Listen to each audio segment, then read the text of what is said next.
The HOA started constructing 67 homes on my inherited land, and their plan was simple: steal it. This was the same land where I scattered my grandfather's ashes, but the HOA president just sneered and had security threaten me for trespassing. At the town meeting, they handed me a map carving my family's forest into 67 lots, while the room applauded. So when they thought they had me beat, I just looked at the bulldozers and said, "Go ahead, build it." They saw a broken old man giving up. What they didn't see was their one fatal mistake on an old county map, a mistake that was about to make me the legal owner of their entire project. Where are you watching from? Drop it in the comments below. And if you believe no power-hungry HOA should ever get away with this, hit subscribe, because you're about to watch 67 brand new houses get a landlord they never saw coming. The noise was wrong. That's the first thing I noticed. Not the usual morning sounds of birds arguing in the pines or the wind rattling the loose pane on the old cabin window.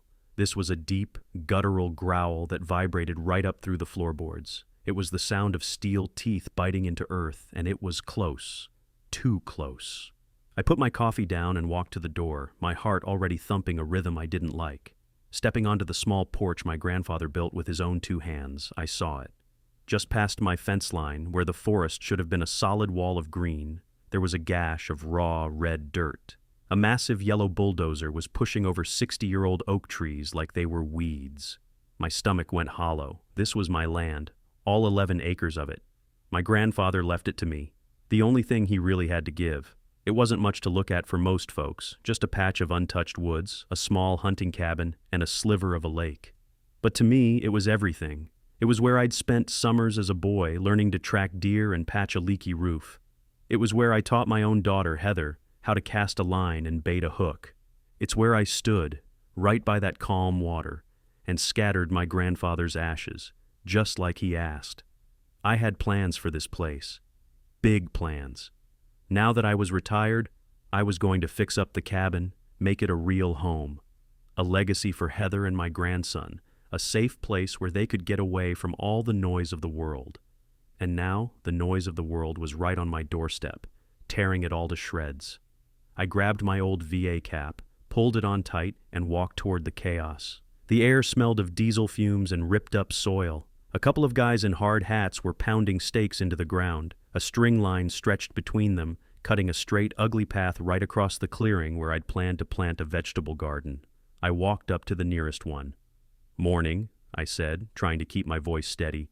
"Can I ask what's going on here?"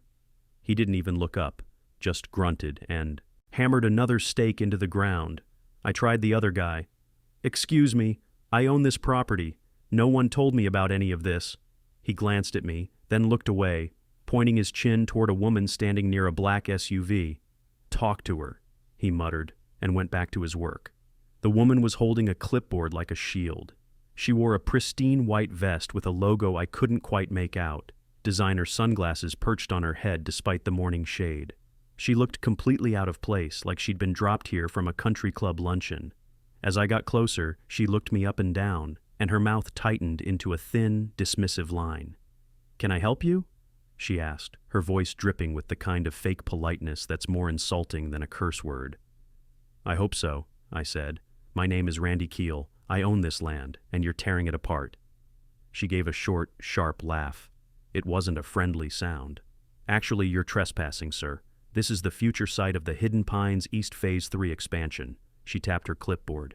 "And you're interfering with a legally permitted construction project." I felt a hot flush of anger rise up my neck, but I pushed it down.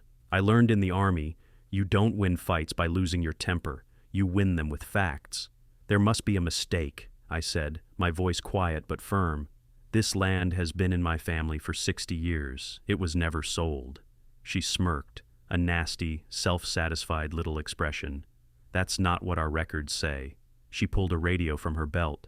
"Tanner, we have a trespasser on site. Please escort this man back to his property line." A big guy in a security polo shirt lumbered over from the SUV. He had mirrored sunglasses and a scowl that looked permanent. He didn't say a word, just put his hand on my arm. I pulled away.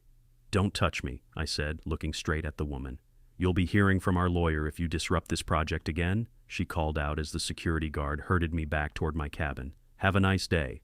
Back inside, I sat at the rickety kitchen table, the rumble of the machines a constant reminder of the violation happening just a few hundred feet away. My hands were shaking, not from fear, but from a deep, cold rage. She'd treated me like a crazy old man, a nobody to be brushed aside, disrupted her project. She was disrupting my entire life. But engineers don't panic. They gather data. For the next 2 hours, I turned my grandfather's study upside down. He wasn't a man for banks or fancy lawyers. He kept everything important in a heavy green metal footlocker tucked away in the back of a closet. I blew the dust off it and worked the old combination lock. Inside, under a stack of old photos and service medals, was a thick manila envelope. My hands trembled as I opened it. There it was, the deed. Not a copy, but the original. It was handwritten on heavy, yellowed paper, the ink faded but still perfectly clear. It described the boundaries of the 11-acre parcel, marker by marker, tree by tree. At the bottom was my grandfather's familiar, scrawling signature next to the sellers, and in the corner, a crisp embossed seal from the county clerk's office dated 1962. I ran my thumb over the seal. This was real. This was proof. I found the tax records too, paid in full every year, right up to the present. The zoning classification was stamped right on top, agricultural, residential. There was no mention of a sale, no transfer of title, no eminent domain filing, nothing. The hidden pines. HOA, that woman with her clipboard, her smirking lawyer, they hadn't just made a mistake. They were lying. They had invaded my land, started destroying it, and thought they could get away with it because they had money, and I was just some old man in a cabin. I folded the deed carefully and put it back in the envelope. I walked back out onto the porch and looked at the devastation, the fallen trees, the raw earth. They had started a war. They just didn't know it yet, and they sure as hell didn't know who they were fighting. A week later, I put on a clean shirt, my old VA cap, and drove my dusty Ford Ranger into the heart of Hidden Pines East. It was like entering another world. The lawns were a perfect manicured green that looked more like plastic than grass. Every house was a slightly different shade of beige, with identical mailboxes standing at attention. The place felt sterile, controlled. The clubhouse was at the center of it all, a big, imposing building with white columns that tried to look like old money, but just looked new. I walked in carrying the manila envelope with the deed inside. The meeting was already underway in a conference room with a long, polished table. Cheryl Ramsey sat at the head of it, looking smug and important. The other board members, a collection of men and women with the same tense, self-satisfied look, flanked her. About 20 other homeowners were seated in chairs along the walls. I found an empty seat in the back and waited. They droned on about landscaping violations and holiday decoration policies for what felt like an eternity. Finally, Cheryl announced the new business portion of the agenda. I stood up. "My name is Randy Keel," I said, my voice sounding louder than I intended in the quiet room. "I'd like to address the board about the construction project on the north side of the development." Cheryl's eyes narrowed, but she put on a tight, fake smile. "Mr. Keel, this isn't the proper forum for individual grievances." I held up the envelope. "This isn't a grievance, it's a point of fact. The land you're building on belongs to me." A low murmur rippled through the room. I walked to the table and laid the original deed down in front of her. "This is the deed to the 11-acre parcel your bulldozers are on. It was deeded to my grandfather in 1962. It was never sold." I looked around the room, making eye contact with the other homeowners. I kept my voice soft, steady. "That land is more than just dirt to me.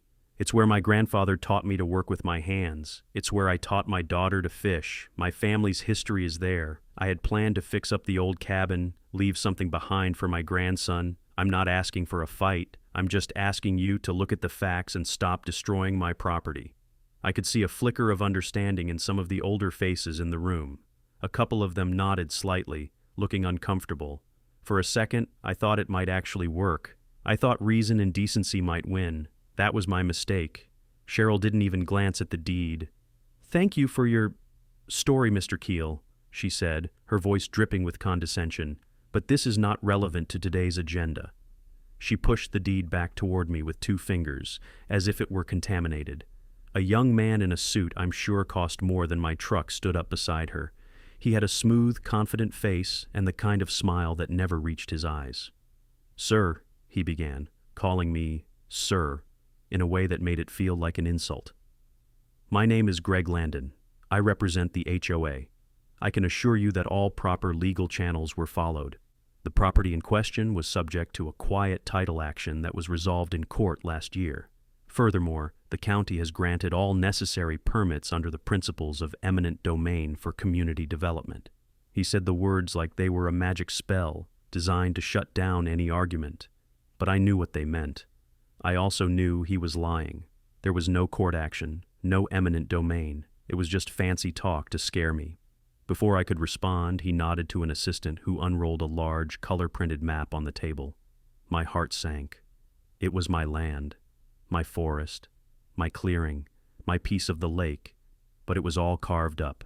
67 little boxes, each one a different color, each one with a number. They had turned my grandfather's legacy into a spreadsheet. "This is the approved plat for Phase 3, Cheryl announced proudly. "As you can see, every lot is accounted for." The room was silent. I just stared at the map, at the complete and total erasure of my life's one safe place. I felt the hope I'd walked in with drain right out of me, leaving a cold, heavy emptiness behind. "Therefore," Cheryl continued, her voice sharp and final, "the board will now vote on a motion to formally restrict Mr. Keel's access to the active construction zone for his own safety and the safety of the workers." She looked around the table. "All in favor?" Every single hand went up. "The motion passes unanimously." And then the room started clapping. Not all of them, but most. Clapping for the theft of my land, clapping for my public humiliation. It was a surreal, soul-crushing moment. As I stood there, stunned, my eyes locked with one man across the room. He was older than me, maybe in his 70s, with calloused hands and a weathered face. He was still wearing a hard hat, like he'd come straight from a job site. He wasn't clapping. He just looked at me, held my gaze for a long moment, and gave a slow, deliberate nod. It wasn't much, but it was something. It was a sign that at least one person in that room knew a raw deal when he saw one. I picked up my grandfather's deed from the table, folded it carefully, and put it back in the envelope. I didn't say another word. I just turned and walked out of that clubhouse, the sound of their applause following me. I walked all the way to the edge of my property, to the new fence line they'd started putting up. The bulldozers were still growling, still tearing into the earth. I watched them for a long time, the cold rage inside me slowly cooling, hardening into something else, something solid, something patient. They thought they had won. They thought the old man in the VA cap was beaten. I looked out over the noise and the destruction, at the kingdom of mud and splintered wood. They were building on a foundation of lies. And I said it, just loud enough for myself to hear. "Go ahead, build it." The town meeting was a declaration of war. I just didn't realize they'd be the ones to fire the first shots so quickly. 2 days later, a crew arrived and installed a 10-foot-high chain-link fence, topped with angled barbed wire, cutting me off completely from my own woods. At the entrance, they erected a heavy iron gate with a keypad lock, and standing beside it from dawn till dusk was Tanner, the HOA's security goon. He'd park his white pickup truck, sit there in his mirrored sunglasses, and watch my cabin. He never waved, never acknowledged me. He just watched. It was a clear message. You are not welcome here. The psychological war began right after. The letters started arriving in thick, cream-colored envelopes, delivered by certified mail, so I had to sign for them. The first was a formal notice of restricted access, printed on heavy paper with the Hidden Pines East logo embossed in gold at the top. It cited the board's unanimous vote and warned that any attempt to enter the designated construction zone would be considered criminal trespassing. The next one, a week later, was an invoice. $500 for unauthorized surveillance of a private project, whatever that meant. I'd been sitting on my own porch with a pair of binoculars watching them. Apparently, looking at my own land was now a billable offense.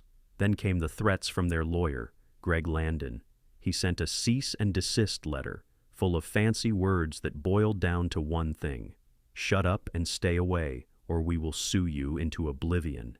He mentioned the potential for an injunction, a lien against my cabin, all sorts of legal. Boogeymen designed to scare an old man into submission. I didn't throw them away. I didn't get angry. I bought a new accordion file, labeled it HOA, and slid each letter inside, carefully noting the date it was received. Every threat, every bogus fine, was another piece of evidence. While they were busy sending paper threats, Cheryl was celebrating online. My daughter, Heather, found her Facebook page. It was public, of course. Cheryl wanted everyone to see what a powerful and effective leader she was. She posted daily updates, posing in a spotless hard hat with a triumphant smile, the ravaged landscape behind her. "So proud of the progress our team is making on Phase 3, she'd write. "Building a stronger, more beautiful community for our families." Underneath, there would be dozens of glowing comments from other residents.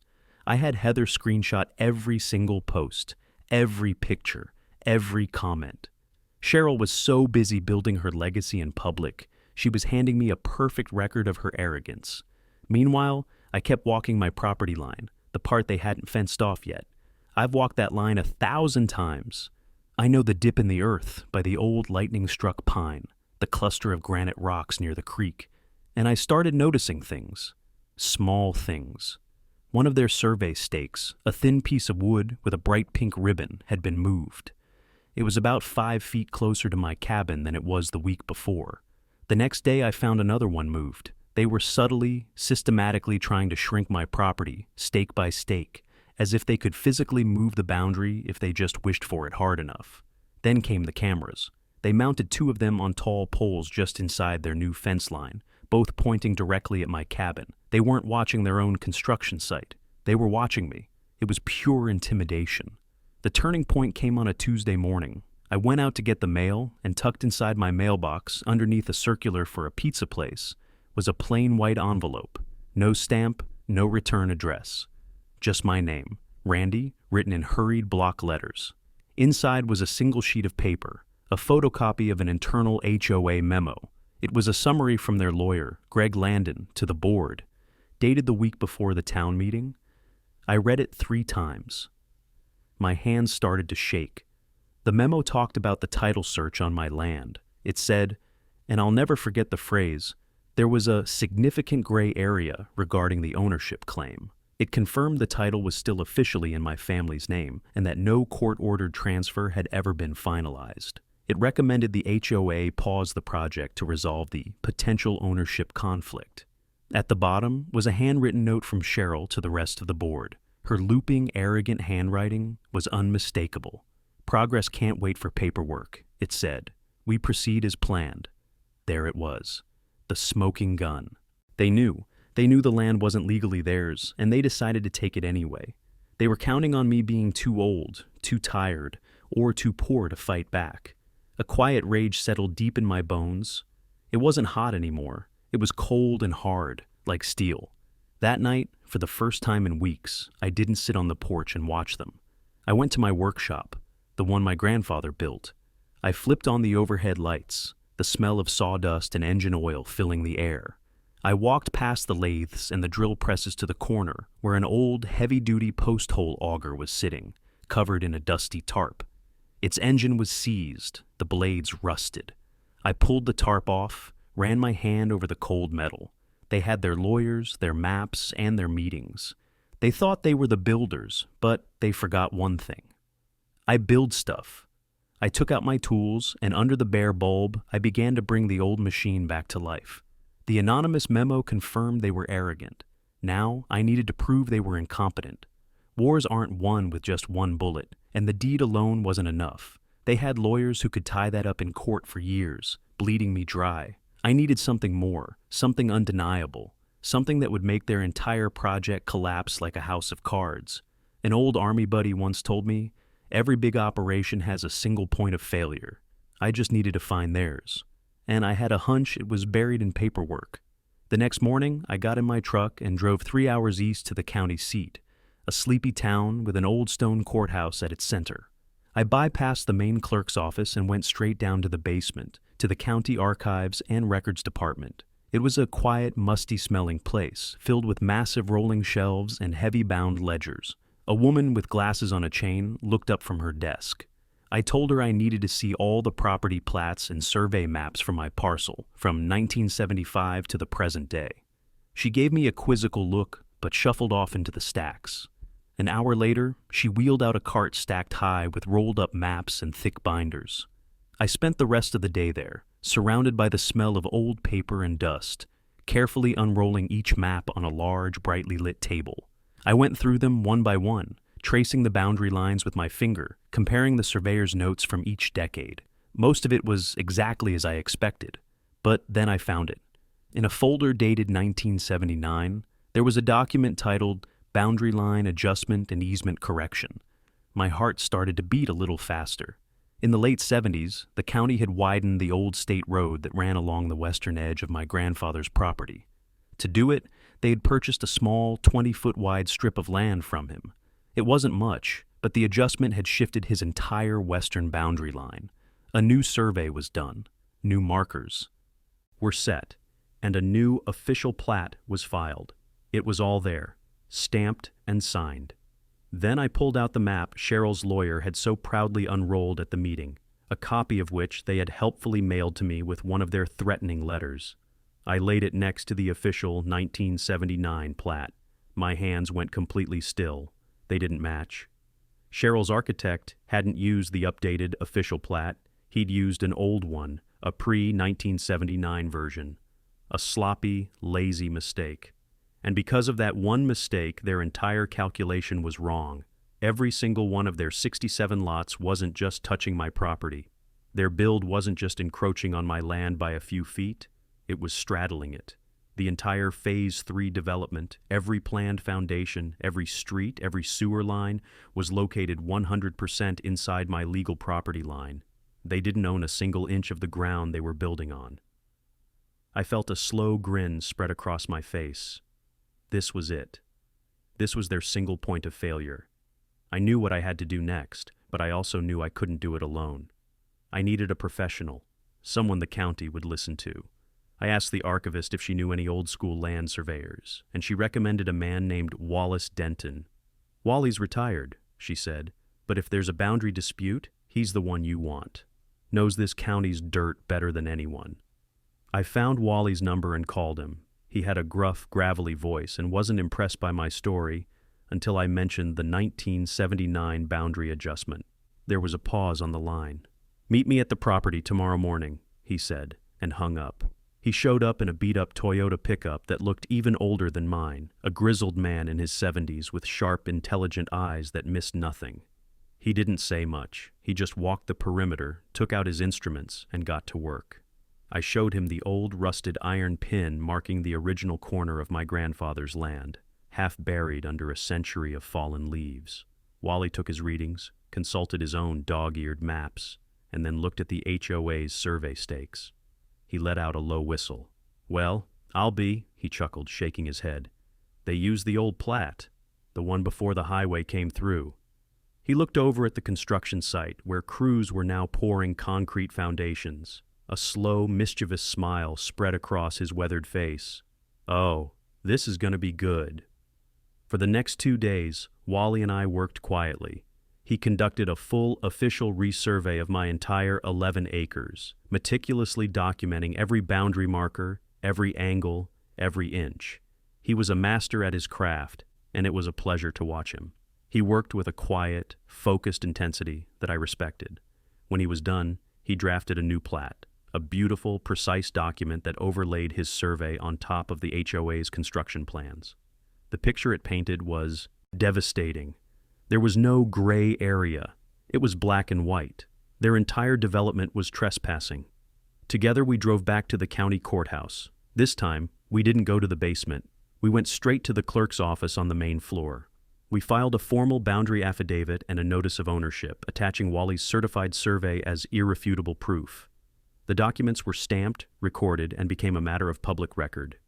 Legally, the world now knew that the land Hidden Pines East was building on belonged to me. The clerk asked if we wanted to serve a notice to the HOA. I looked at Wally. Wally looked at me. "Not yet," I said. Out in the hallway, Wally clapped me on the shoulder. "So what's the plan now, Randy? You gonna shut them down?" I looked out the courthouse window toward home. I could almost hear the sound of their hammers and saws, the beeping of the trucks as they backed up to pour more concrete. They were so proud of their progress, so confident. "No, Wally," I said, a feeling of calm certainty settling over me. "I'm going to let them finish. Patience is a weapon. In the Army, you learn that waiting for the right moment is just as important as pulling the trigger." So I waited. Weeks turned into a couple of months. Over the fence, a small city was rising from the dirt. First came the foundations, then the wooden skeletons of houses, then the roofs and windows. Every day I watched them work, adding millions of dollars in lumber, wiring, and plumbing to my land. And every day, the HOA's harassment got worse. It was like they sensed their time was running out and were trying to break me before the end came. They accused me of flying a drone over their secure site, sending another fine for $500. I didn't even own a drone. Then they claimed someone had cut the power lines to their construction office one night, and Tanner, their security chief, had the gall to come knock on my door and ask where I was at 2 a.m. I told him I was asleep and that if he set foot on my porch again without a warrant, I'd have him arrested for trespassing. The smug look on his face faltered for a second, but he just grunted and walked away. They were getting desperate, making up new rules and new reasons to fine me, trying to build a paper trail that would paint me as a troublesome crank. I just filed every letter away with the others. The worst part was what it did to my daughter, Heather. She'd come out on weekends with my grandson to help me around the cabin. It was our time together, but the constant presence of the construction, the surveillance cameras pointed at us, Tanner watching from his truck, it was wearing her down. One Saturday, we were in the small garden behind the cabin. My late wife had planted a row of heirloom tomato plants there years ago, and Heather had carefully nurtured them ever since. They were special to her.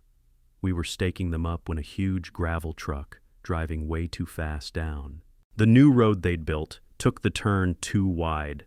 The driver lost control for a second, and the back end of the truck swung out, dumping a ton of sharp gray gravel right over our little fence and all over the garden. It crushed everything.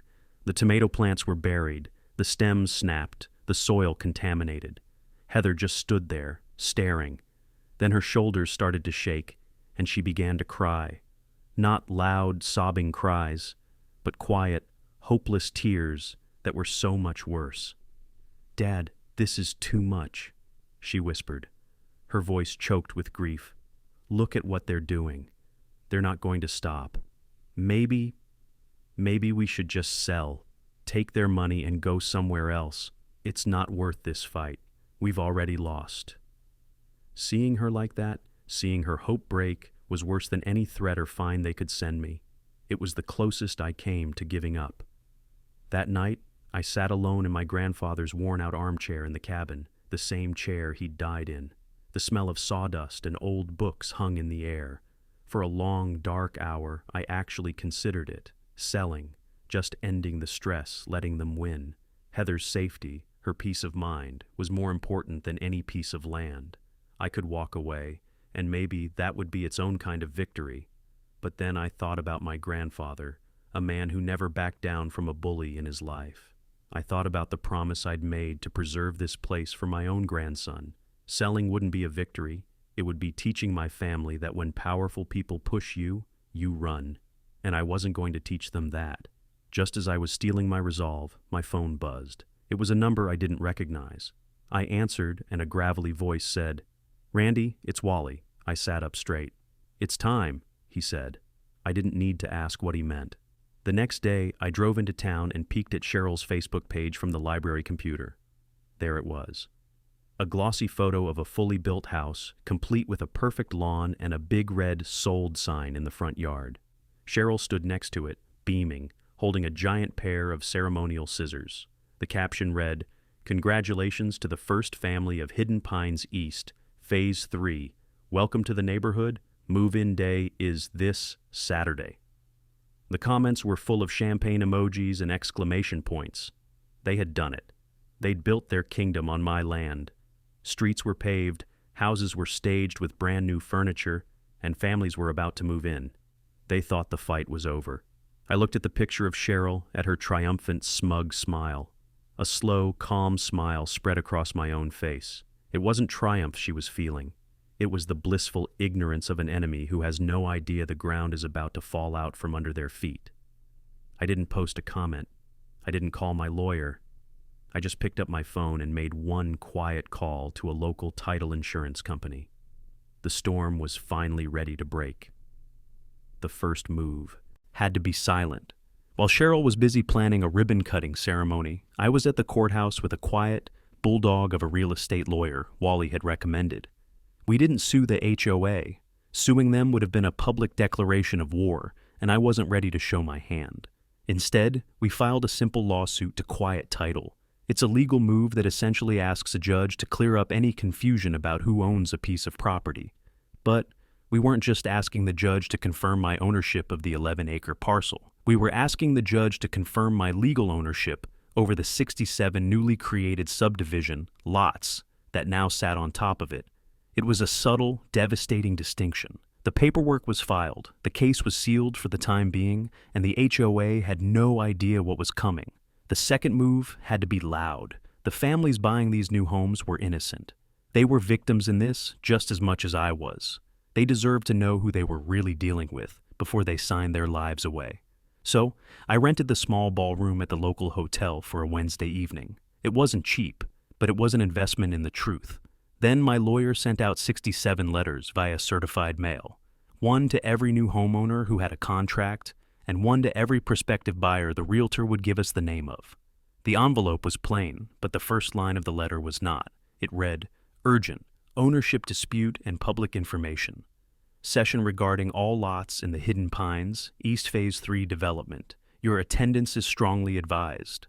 The night of the meeting, the room was buzzing. It was packed. There were young couples holding hands, looking nervous. There were real estate agents in sharp suits, looking annoyed.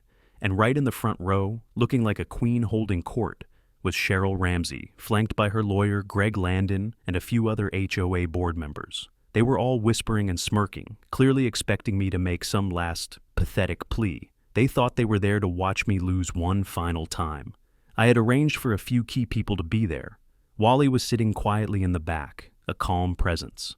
I'd also invited a senior official from the county assessor's office, a woman named Ms. Albright, and the head of the title insurance company I had spoken to. They were just sitting in the audience like everyone else. I walked up to the podium at the front of the room, holding a simple file folder. The murmuring died down. Every eye was on me. I looked at Cheryl. Her smirk was gone, replaced by a look of impatient disdain. "Good evening," I began, my voice steady.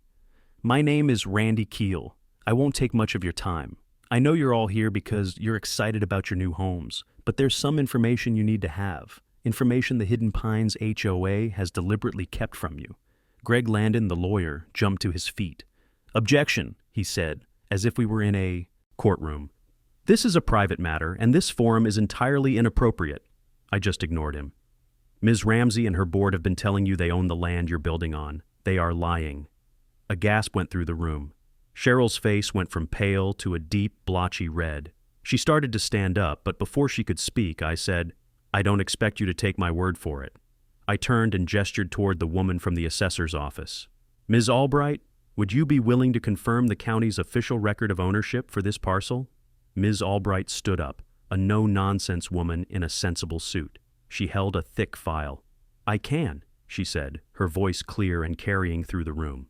According to the official certified plat filed by surveyor Wallace Denton and recorded on October 12th, the entire parcel designated for the Phase 3 development, including all 67 lots, is the sole private property of Mr. Randolph Keel. The silence in the room was absolute. You could have heard a pin drop. It was as if all the air had been sucked out. People turned to stare at Cheryl, whose mouth was hanging open. She looked like she'd been struck by lightning. She turned to her lawyer, but he just stood there, his own face as white as a sheet. I laid my grandfather's original deed on the podium. Then I put Wally's certified survey next to it. Then I turned on the projector and displayed the satellite overlays, showing the pre-1979 map they used versus the actual legal boundary line. The proof was undeniable, laid out for everyone to see. I turned back to the audience, my voice ringing with an authority they had never heard from me before. I looked straight at Cheryl, locking her in my gaze. You didn't just trespass on my land, I said, my voice low and cold. You didn't just take my forest, you built your entire kingdom on it. And now, every last board, every nail, and every blade of grass belongs to me. The hotel ballroom erupted. It wasn't anger at me, it was fury directed at Cheryl. People were shouting questions, demanding answers. The realtors looked like they'd seen a ghost, their multi-million-dollar commission checks vanishing before their eyes. Cheryl, for her part, completely lost it. She started yelling that my documents were fake, that I was a con artist, that this was all some elaborate fraud, but the tide had turned. Nobody was listening to her anymore. They were listening to the woman from the county assessor's office. They were looking at the maps. They were looking at me. Greg Landon, the slick lawyer, grabbed her by the arm and practically dragged her out of the room as a local news reporter who I'd tipped off started snapping pictures. The fallout was immediate and catastrophic for the HOA. Cheryl's desperate attempts to control the narrative just made things worse. The anonymous memo from her own lawyer, the one admitting they knew there was an ownership conflict, was leaked to the news station. Then came a flood of emails, leaked by a terrified contractor, showing Cheryl bullying him to speed up construction and forging approval dates on permits. She had built her kingdom on stolen land, and now the walls were caving in. The HOA, now in full-blown panic mode, tried to buy their way out of the disaster. A new lawyer, a serious-looking older man, called me. He didn't make threats. He offered a settlement, a very generous one. They offered to buy my land, all of it, for 3 times its market value. "Just name your price, Mr. Keel," he said. It was tempting. More money than I'd ever seen in my life. I could have taken it, moved away, and let them have their mess. But it was never just about the money. It was about the principle. "It's not for sale," I told him. "But," I added, letting the silence hang on the line for a moment, "I might be willing to discuss a lease. First, you need to understand something. You want to buy my land back? Start with a public apology, a real one, from Cheryl Ramsey herself." He knew, and I knew, that would never happen. The story exploded in our small community. The local news ran a segment every night for a week. They interviewed me and Wally down by the lake, my grandfather's cabin in the background. The reporter asked how we proved it. Wally, in his usual gruff way, just pointed to the boundary markers. "Wasn't hard," he grunted. "You just got to do the work. They did a sloppy copy job. We did a survey." The camera loved him. He was the picture of old-school, no-nonsense competence. The HOA called one final emergency meeting at the clubhouse.